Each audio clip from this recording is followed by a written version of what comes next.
Hello friends, welcome to my new blog.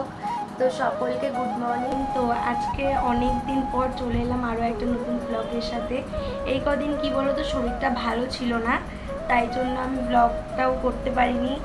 তো যাই হোক, আজকে থেকে আবার আমি ডেইলি ব্লগ দেবো। তো আজকে সকালবেলা ঘুম থেকে উঠতে অনেকটাই লেট হয়ে গেছিলো, তাই জন্য মা বললো যে আগে খেয়ে নে, তারপর সব কাজ করবি। তো এই যে দেখো আমার প্রিয় খাবার, এই যে ছাতু। তো চলো ছাতুটা খেয়ে নিই, তারপর আবার দেখা হচ্ছে। তো বন্ধুরা, ছাতু খেয়ে নিয়ে আমি বিছনাটা তুলে নিয়েছি আর জানলা দুটো খুলে দিয়েছি। তো আজকে যেহেতু বাড়িতে সেরকম কোনো কাজই নেই, তাই জন্য আমি তাড়াতাড়ি করে আজকে স্নানটাও করে নিয়েছিলাম। স্নান করে আজকে দুপুরবেলা ভাত খেয়েছি, ভাত, ভেন্ডি ভাজা আর সোয়াবিনের তরকারি করেছিল মা, তো সেটাই খেয়েছি।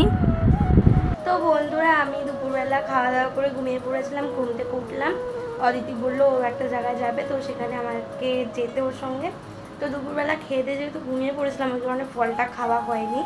তো আমি এখন একটু ফলটা খাবো, খেয়ে তারপরে বেরোবো। তো চলো ফলটা ঝটপট করে খেয়ে নিই, তারপর বেরোবো।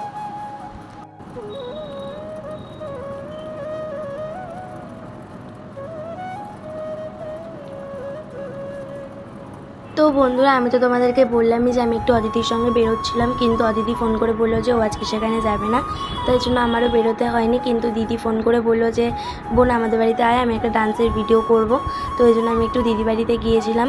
আর দিদি কোন গানে নাচ করছে সেইটার ভিডিও যদি তোমরা পেতে চাও, অবশ্যই আমাকে বলো, আমি অবশ্যই পুরো ভিডিওটা দিয়ে দেবো। তো দিদি বাড়ির থেকে ডাইরেক্ট আমি বাড়ি চলে এসেছিলাম। আর বাড়ি এসে দেখলাম যে বোন এসেছে মায়ের কাছে পড়তে, তাই জন্য ভাবলাম আমি একটু ওর সঙ্গে ইয়ার্কি মারি। তারপর দেখো কি হলো।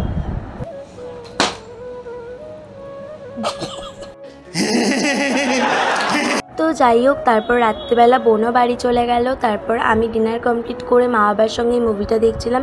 মুভিটা আমার ভীষণ ভালো লেগেছে। আর জানি আজকের ব্লগটা অনেকটা ছোট হয়েছে। তো ব্লগটা ভালো লাগলে অবশ্যই like, comment, share and subscribe করে দিও। দেখা হচ্ছে নেক্সট ভিডিও। টাটা।